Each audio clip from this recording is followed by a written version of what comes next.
El Espíritu Santo es la tercera persona de la Trinidad, junto con el Padre y el Hijo. Y en la teología cristiana se le reconoce como el Espíritu de Dios o el Espíritu Santo. Su persona y su obra son fundamentales para la fe cristiana, pero tristemente es la persona menos conocida de la Trinidad. Y estad siempre preparados para presentar defensa con mansedumbre y ser así entendidos de los tiempos. Y hoy queremos hablar de la persona y la obra del Espíritu Santo. Buen tema que escogimos para hoy, Sugel, ¿eh? Sumamente pertinente, sobre todo, Eduardo, porque yo me he dado cuenta con mucha tristeza. Tú estás triste igual que yo, entonces, por el desconocimiento. Mira, en el día de hoy yo escucho de personas que profesan la fe de Cristo y que dicen ser creyentes, un desconocimiento peligroso, preocupante de la doctrina de la Trinidad y aún incluso de una negación de la doctrina de la Trinidad, lo cual ya es una herejía. Pero yo creo que es importante que sí que hablemos de este tema y de manera más particular del Espíritu Santo, porque ya nosotros grabamos un programa anteriormente acerca de la Trinidad, pero ahora queremos concentrarnos en la persona del Espíritu. Concentrarnos en la persona del Espíritu. ¿Es una persona entonces, no es una influencia como muchos creen, Sugel? No, y de hecho hay un texto en Zacarías que es quizás para mí el que más claramente enseña esto, porque dice que nosotros combatimos en esta lucha espiritual en la que estamos, no por espada, no por fuerza, sino con el Espíritu. O sea que evidentemente el Espíritu Santo no es una fuerza, porque dice no es con fuerza, es con el Espíritu. Pero luego hay otros textos de las Escrituras como Hechos capítulo 6, Hechos capítulo 5, donde Ananías y Zafira son culpados de que le mintieron al Espíritu Santo. Nosotros encontramos en Efesios capítulo 4 que no debemos entristecer al Espíritu Santo de Dios. O sea que evidentemente la Biblia habla del Espíritu como de una persona. ¿Y por qué esa insistencia de muchos grupos de ponerlo como una influencia, un poder místico, una fuerza impersonal, o podemos decir una fuerza fantasmagórica? Mira, yo creo que en el fondo puede haber una ignorancia bíblica y aún una ignorancia de la historia. Una de las cosas que yo escucho mucho por las redes es la doctrina de la Trinidad es un invento de la Iglesia Católica Romana que comienza después de Constantino. No, la palabra Trinidad como palabra técnica para referirnos a las tres personas de la Trinidad la usó Tertuliano en el siglo II. O sea, años 100 y pico, 170, 160 después de Cristo. Ahora no tengo la fecha exacta y sé que estoy siendo impreciso, pero el punto es que ya Tertuliano, muchísimo antes de Constantino, había acuñado la palabra triunidad para hablar de un Dios que en un sentido son tres, en otro sentido es uno. Hay un solo Dios, pero hay tres personas. De hecho, la palabra griega que se traduce persona es prosopon, es una palabra que significa cara, significa presencia, significa persona. Por ejemplo, la palabra prosopon en el Nuevo Testamento se usa en textos como Mateo 18, cuando Cristo habla de los pequeñitos que son hechos tropezar por causa de nuestro pecado. Dice, cuando sus ángeles ven continuamente el rostro de Dios. Esa es la palabra prosopon. O cuando dice, 2 Corintios capítulo 4, versículo 6, que en el Evangelio se revela la gloria de Dios en la faz de Jesucristo. O cuando dice Pablo en, creo que 2 Corintios 2, hablando de un hombre que había pecado, dice, si algo ustedes lo han perdonado en la presencia de Cristo, es en el prosopon de Cristo, en la cara de Cristo, pero también en la persona de Cristo. Esa palabra se puede traducir de las tres maneras. En cuanto al Espíritu Santo, tú recuerdas lo que dice el Salmo 139. ¿A dónde me iré de tu espíritu y a dónde huiré de tu presencia? La palabra hebrea allí es la palabra cara. ¿A dónde huiré de tu cara? ¿Por qué la Biblia usa la palabra cara? Eduardo, vamos a suponer por un momento que una persona que tú conoces viene por detrás de ti y tú no lo estás viendo. Tú no estás consciente de que esa persona está detrás de ti. Bueno, eso es una figura antropomórfica, o sea, estamos hablando en un lenguaje humano para entender que Dios, a nosotros nunca tomamos a Dios desprevenido. O sea, nosotros siempre estamos en la cara de Dios porque estamos en la presencia de Dios. Pero lo interesante del Salmo 139 es que el salmista le aplica esa facultad al Espíritu de Dios. Entonces, el Espíritu de Dios tiene los atributos que la Biblia le atribuye a Dios. La Biblia dice en Génesis capítulo 1, versículo 2, que el Espíritu de Dios se movía sobre la faz de las aguas poniendo orden. En Job se habla del Espíritu como aquel que adornó los cielos. En textos como Hebreos capítulo 9, versículo 14, se habla del Espíritu eterno, se le atribuye eternidad al Espíritu Santo, y así pudiera seguirte mencionando un montón de textos donde se ve claramente que el Espíritu Santo tiene los atributos que se le atribuyen a Dios y hace las obras que se le atribuyen a Dios. O sea que al nosotros hablar de un Dios en tres personas, no estamos torciendo la verdad bíblica, no nos estamos yendo más allá de la Biblia. Algunas personas dicen, sí, pero la palabra Trinidad no aparece en la Biblia. El punto no es si la palabra Trinidad aparece o no en la Biblia. Es si el concepto que esa palabra encierra y que esa palabra comunica está en la Biblia. Y la Biblia enseña que hay un solo Dios, uno solo. No hay tres dioses, un solo Dios. Pero dice que ese Dios tiene tres personas. Subsiste en tres personas. Uno es el Padre, la persona, el prosopón del Padre. La palabra latina que traduce prosopón griego es persona. Así que lo que nosotros tenemos en español es una transliteración de la palabra latina. La persona del Padre, la persona del Hijo y la persona del Espíritu Santo. Así que son tres personas y un solo Dios.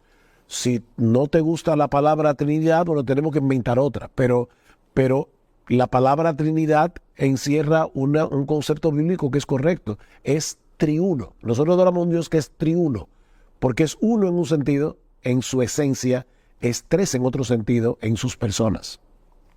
Sugeli, ¿cuál es la obra del Espíritu Santo? Porque es muy vasta esa obra. Tú has probado muy claramente la deidad del Espíritu Santo, pero ¿qué hace el Espíritu Santo? Mira, es una pena de verdad que los creyentes ignoren todo lo que hace el Espíritu de Dios. Ahora, antes de entrar en el tema de qué hace el Espíritu, hay un sentido en que es correcto y apropiado que en una iglesia donde los creyentes son llenos del Espíritu, exalten a Cristo. Porque dice Cristo en Juan, Él me glorificará porque tomará de lo mío y os lo hará saber. Que de paso, Eduardo, otra vez, ahí vemos claramente que se trata de una persona, ¿verdad? Pero eso ya hablamos de ese tema, así que voy a seguir con lo que nos resta. Así que no es inapropiado que nosotros en nuestros cultos de adoración, en nuestras vidas cristianas, exaltemos a Cristo como una obra del Espíritu en nosotros, porque eso es lo que hace el Espíritu. Él vino a glorificar a Cristo. Siempre y cuando no olvidemos todo lo que el Espíritu Santo está haciendo para que eso sea posible, para que Cristo pueda ser exaltado en nuestras vidas y para que nosotros podamos llegar al Padre en el nombre de Cristo. Que de hecho, creo que un programa que deberíamos hacer aquí, Eduardo, eventualmente, es un programa sobre cómo tener comunión con el Padre, cómo tener comunión con el Hijo y cómo tener comunión con el Espíritu Santo. Porque aunque los tres son Dios, un solo Dios, precisamente porque son personas distintas, hay algunos aspectos en que la comunión con uno, la comunión con el otro, la comunión con el Espíritu, con el Padre, el Hijo y el Espíritu, tiene sus distinciones. No vamos a hablar de diferencia. Muy interesante. Sí, John Owen escribió un libro entero sobre ese tema, el gran teólogo puritano del siglo XVII. Ahora, ¿qué hace el Espíritu? Bueno, lo primero, que hace el Espíritu Santo es impartir vida. Juan capítulo 3. Cristo le dice a Nicodemo, El que no naciere de nuevo no puede ver el reino de Dios, no puede entrar en el reino de Dios. Y ahí mismo, en el versículo 6, Cristo le dice a Nicodemo, lo que es nacido de la carne, carne es. Lo que es nacido del Espíritu, Espíritu es. Él nos regenera, implanta la simiente divina en nosotros. ¿Podemos decir eso? Tito capítulo 3, versículo 5, habla de la regeneración, la renovación del Espíritu Santo. O sea que la regeneración es una obra particular del Espíritu de Dios en el hombre pecador. Cuando todavía tú estás muerto en tus delitos y pecados, fue el Espíritu Santo el que vino a impartirte vida para que tú puedas ver tu pecado por un lado, pero puedas ver a Cristo como el todo suficiente Salvador que murió por nuestros pecados, y podemos entonces creer y arrepentirnos. Porque Él es que nos convence de pecado, de justicia y de juicio. ¿Tú puedes explicar eso? Bueno, si no fuera por la obra del Espíritu en mi vida, No nos diéramos cuenta. yo sé que yo no soy tan bueno como quisiera, que yo no soy perfecto, pero ninguno de nosotros está consciente de cuán pecaminosa es nuestra vida. Ninguno de nosotros estamos conscientes de cuántos pecados cometemos contra Dios. Y es el Espíritu Santo, dice Juan capítulo 16, bueno, dice el Señor en Juan 16, es el Espíritu Santo el que nos convence de pecado, de justicia y de juicio. Si no fuera por la obra del Espíritu Santo, nosotros no pudiéramos arrepentirnos porque no nos daríamos cuenta de lo pecadores que nosotros somos y de la necesidad que tenemos del arrepentimiento. Y eso lo hace el Espíritu en el momento que te da vida, en el momento que te regenera. ¿Qué otra cosa más hace el Espíritu? Perdón, nos da vida, ese es el momento que, ¿verdad? Nos regenera, nos convence de pecado, de justicia, de juicio. Ya tenemos el Espíritu, mora en nosotros entonces. Ahí, exacto, el Espíritu Santo comienza a morar en el creyente, dice Pablo, en Romanos 9, Romanos 8, que el que no tiene el Espíritu de Cristo, el tal no es de él. Romanos 8, 9, 10, 9, eso es 8, 9. Así que el Espíritu de Cristo viene a morar en nosotros. De hecho, es a través de la obra de la morada del Espíritu que la Trinidad mora en nosotros. ¿Qué dice Juan 14, el Señor Jesucristo? Yo no os dejaré huérfanos, vendré a vosotros porque le voy a enviar al Espíritu. Y mi Padre y yo vendremos y haremos morada en ustedes. ¿Cómo? Por el Espíritu. O sea, el Espíritu viene y como es 3 personas, pero un solo Dios, las 3 personas vienen a morar en nosotros por la morada del Espíritu en nosotros. Y ahora mira todo lo que hace el Espíritu Santo en nosotros.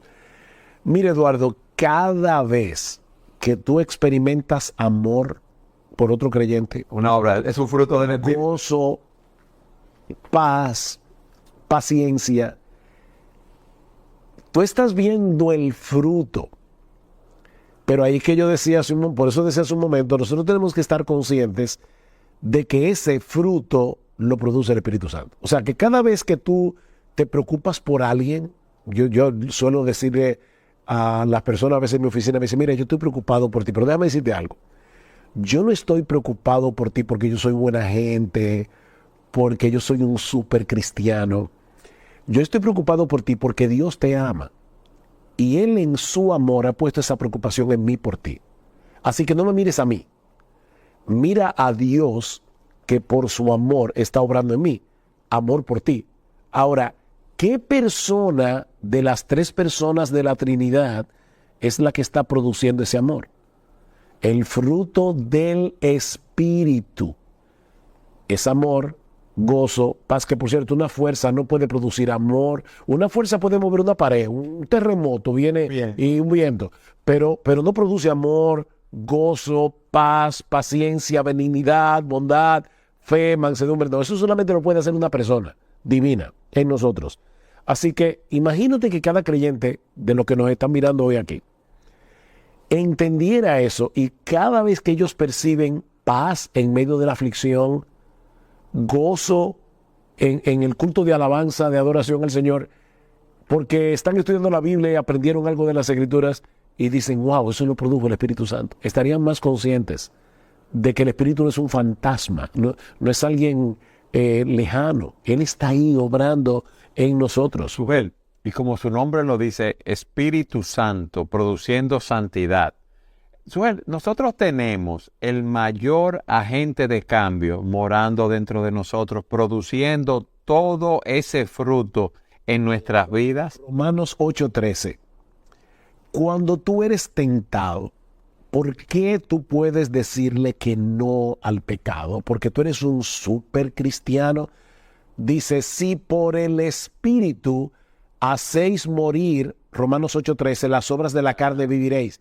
Si por el Espíritu. Pregunta, ¿quién es el que debe hacer morir las obras de la carne? Yo. Por el Espíritu. Pero yo no puedo hacerlo en mis propias fuerzas. Así que tiene que ser por el Espíritu. Así que cada vez que nosotros decimos que no a una tentación, debemos decir gracias, Espíritu Santo, porque fue por la obra del Espíritu en nosotros que pudimos hacer eso. Por eso es que Pablo le dice a los Gálatas, oh Gálatas insensatos, ante quienes Cristo fue presentado claramente como crucificado. Déjenme hacerles una pregunta. Ustedes que ven todas esas obras de Dios en sus vidas, ¿es por la ley o es por la obra del Espíritu? Y obviamente la respuesta es por la obra del Espíritu. Entonces, habiendo comenzado por el Espíritu, ahora ustedes van a terminar por la carne. En otras palabras, la palabra carne ahí no es carne pecaminosa, aunque sí es pecaminosa, pero la idea es en tu propia fuerza. O sea, tú vas a hacer esto en tus propias fuerzas o tú vas a descansar en la obra del Espíritu.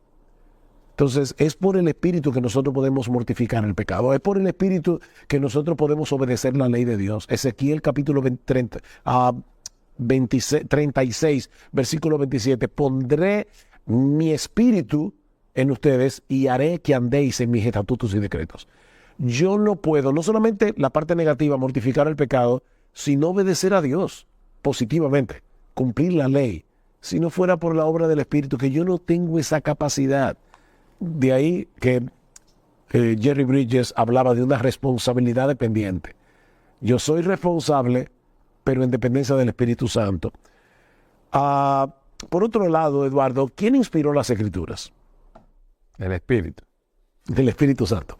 En Juan capítulo 16, versículo 13, el Señor le promete a los apóstoles, sus apóstoles originales, que los iba a inspirar, los iba a guiar a toda la verdad. Toda la verdad.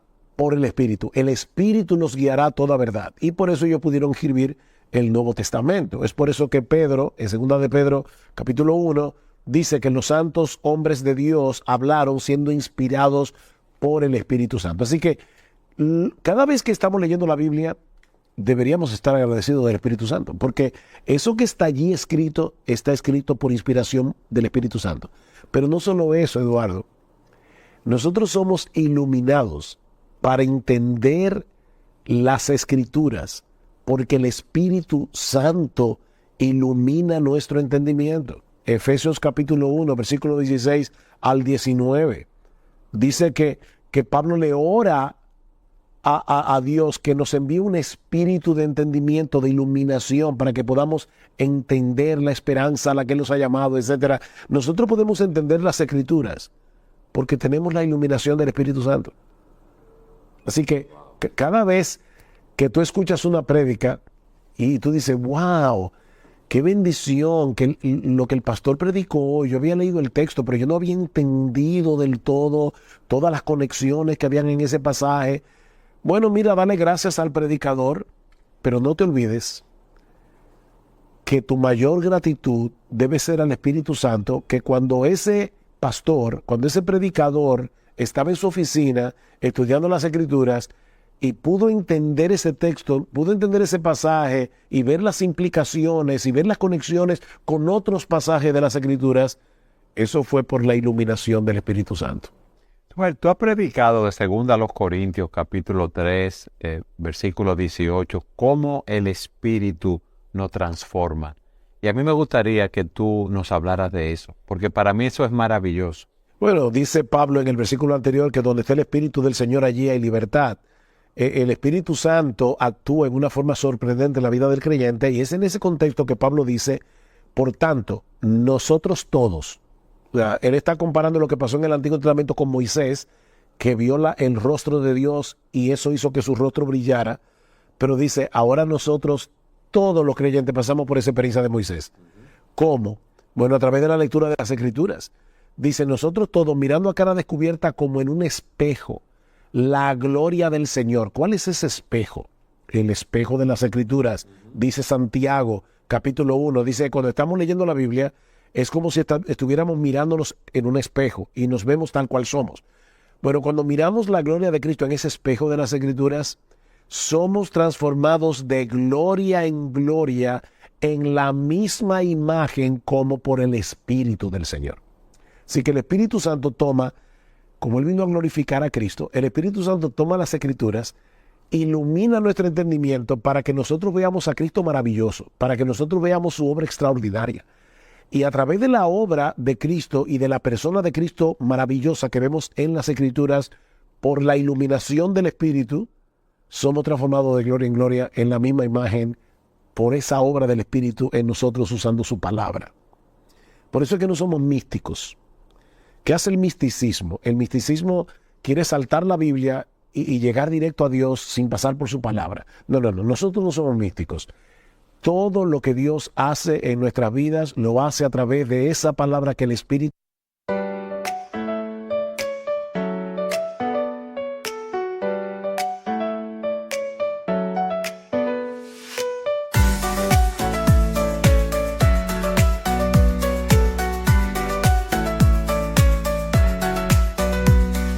Raindrops falling down my face, like tiny tears in a happy chase. Hopping through the puddles, see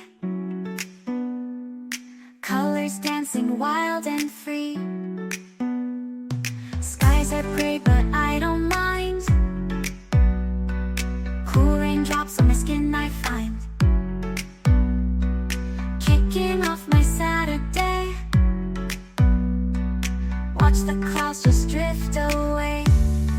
Rainbow in the rain, what a sight. Colors shining oh so bright. Dancing in the streets, so bright. Everything will be alright.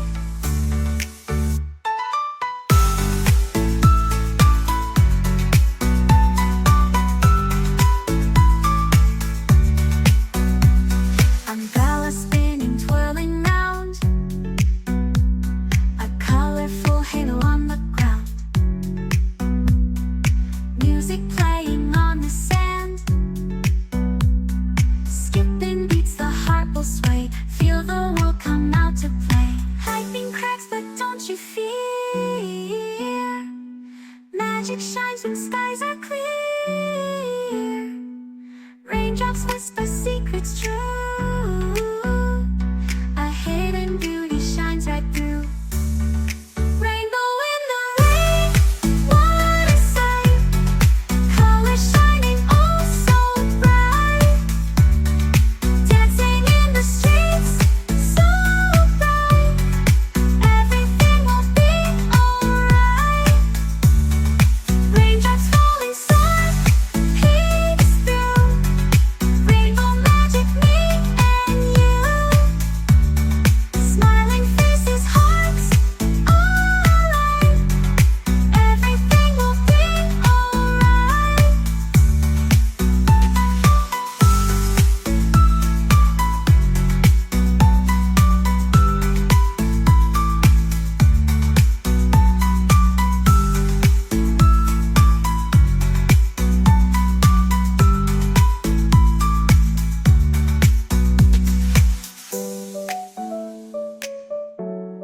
will be alright. Raindrops falling, sun peeks through. Rainbow magic, me and you. Smiling faces, hearts alight. Everything will be alright.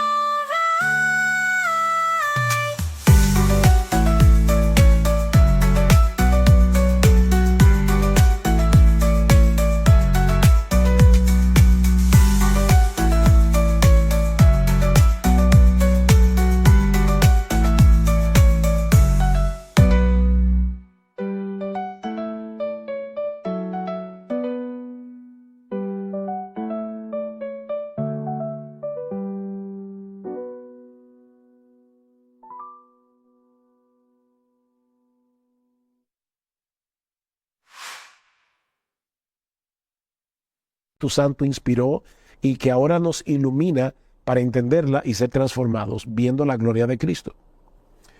Hay algo maravilloso, Subel, que tú no... porque estamos viendo, ¿verdad?, una síntesis en Sí. corto tiempo del programa. El Espíritu nos da dones, nos capacita para el ministerio. 1 Corintios 12, todo lo que nosotros tenemos, todas las capacidades para poder servir a otros, para poder ministrar en la iglesia, es una capacidad dada por el Espíritu Santo. Por eso se le llaman los dones del Espíritu, porque es Él que los da, y los da soberanamente. Dice Pablo que el Espíritu coloca los dones en el cuerpo de la iglesia como Él quiere. Él es soberano. Así que otra vez, no es una fuerza, es una persona divina que te capacita para servir, que te capacita para predicar, que te capacita para enseñar, que te capacita para servir a otros. O sea, son dones del Espíritu Santo. Eduardo, los creyentes pasamos por experiencias tan dolorosas a lo largo de nuestra vida, pero el Espíritu Santo es el consolador. Y la palabra es paracleto. En el pasado, los cristianos, de hecho hay algunos himnos que hablan del paracleto. Los cristianos usaban más esa palabra. La palabra paracleto viene de dos palabras griegas, para, que significa al lado de uno, kaleo, que significa llamar. Es alguien que es llamado para estar al lado tuyo ahí, cerca de ti, en ti, para darte lo que tú necesitas. El Espíritu Santo es el que te consuela en medio de la tristeza. El Espíritu Santo es el que te da paz. El Espíritu Santo es el que produce esperanza. Romanos 15, eso es uno de mis textos favoritos. Dice, y el Dios de esperanza os llene de todo gozo y paz en el creer, para que abundéis en esperanza por el poder del Espíritu. Otra vez, y yo quiero insistir en eso, si el Espíritu fuera un poder, ese texto sería una tautología, sería una redundancia, porque sería en el poder del poder. No, pero es en el poder del Espíritu, porque el Espíritu es una persona divina, que tiene poder, todo poder, es omnipotente. Y ese Espíritu, en medio de situaciones difíciles, Él trae esperanza a tu vida y te ayuda a abundar en esperanza, lo cual te produce gozo y paz en el creer. Pero hasta para eso, hermano, nosotros necesitamos la obra del Espíritu Santo. Hay un texto en Hechos capítulo 9 que me gustaría leer aquí rápidamente. A Hechos capítulo 9, versículo 31. Escucha esto. Dice Lucas, hablando de la iglesia del primer siglo, entonces las iglesias tenían paz por toda Judea, Galilea y Samaria, y eran edificadas andando en el temor del Señor, y se acrecentaban fortalecidas por el Espíritu Santo. De nuevo, no fortalecidas por un poder, sino fortalecidas por el poder que tiene el Espíritu. Pero fíjate otra vez, las iglesias tenían paz. ¿Por qué? Porque todo le estaba saliendo bien. O esas iglesias estaban siendo perseguidas. Habían problemas. Pero tenían paz. ¿Por qué? Porque el Espíritu Santo estaba cumpliendo en ellos lo que Pablo dice en Romanos 15:13. El Espíritu Santo los estaba fortaleciendo, les estaba dando esperanza, les estaba recordando las promesas de Dios. Mira, cuando en medio de una situación difícil, tú de repente recuerdas una promesa divina y te agarras de esa promesa, no es porque tú eres genial, no es porque tienes buena memoria, y puede ser que tengas buena memoria. El Espíritu Santo trajo eso a ti. Well, el Espíritu Santo nos da esperanza. Imagínate una persona que ha llevado una vida de mucho pecado, mujeres que se han realizado abortos, que han hecho daños a otras personas, hombres que han engañado. El Espíritu nos da esperanza en la conversión. ¿Me estoy explicando? De una nueva vida cuando nos regenera. Eduardo, ¿tú quieres un texto más hermoso, extraordinario que Gálatas capítulo 4, versículo 6? Pablo dice que por cuanto nosotros somos hijos, Dios envió a nosotros el Espíritu de su Hijo, por el cual clamamos Abba, Padre. Mira, cada vez que un creyente se postra delante del Señor y le ora a Dios con la conciencia de que Dios nos está oyendo, de que es su Padre que está en los cielos, y yo puedo decirle: Padre mío, mira cómo está mi corazón, mira mi dolor, mira mi aflicción, yo te necesito, Señor. Yo no le estoy hablando de un fantasma, yo le estoy hablando de mi Padre que está en los cielos. Pero lo que dice Gálatas 4:6 es que eso es posible porque el Espíritu con el que Cristo clamó al Padre en el huerto de Getsemaní y en muchísimas otras ocasiones a lo largo de su ministerio terrenal, ese Espíritu Santo ahora está en nosotros. Y como es el Espíritu de su Hijo, nos lleva a hablarle a nuestro Padre con la confianza que un hijo tiene con un padre. Wow, de verdad, mira, es que es tanto lo que hace el Espíritu Santo en nuestras vidas que no sería posible dar un paso en la vida cristiana si no es por la obra del Espíritu. Y me da pena porque en algunas iglesias donde sí se enfatiza muchas veces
la obra del Espíritu no siempre es en el mejor sentido, porque solo se quiere enfatizar lo extraordinario, que una persona hizo un milagro, que una persona profetizó, todo lo que se supone que se hace en muchísimas iglesias. No todas las bendiciones que Pero oye, reciben día a día, minuto a minuto, mujer, del O Espíritu. sea, quieren las cosas extraordinarias cuando la realidad es que el Espíritu Santo está con nosotros 24/7 en lo ordinario. Sí. No siempre están pasando cosas extraordinarias, pero yo vivo una vida creyente, cristiana, ordinaria. Y todavía nos falta algo más.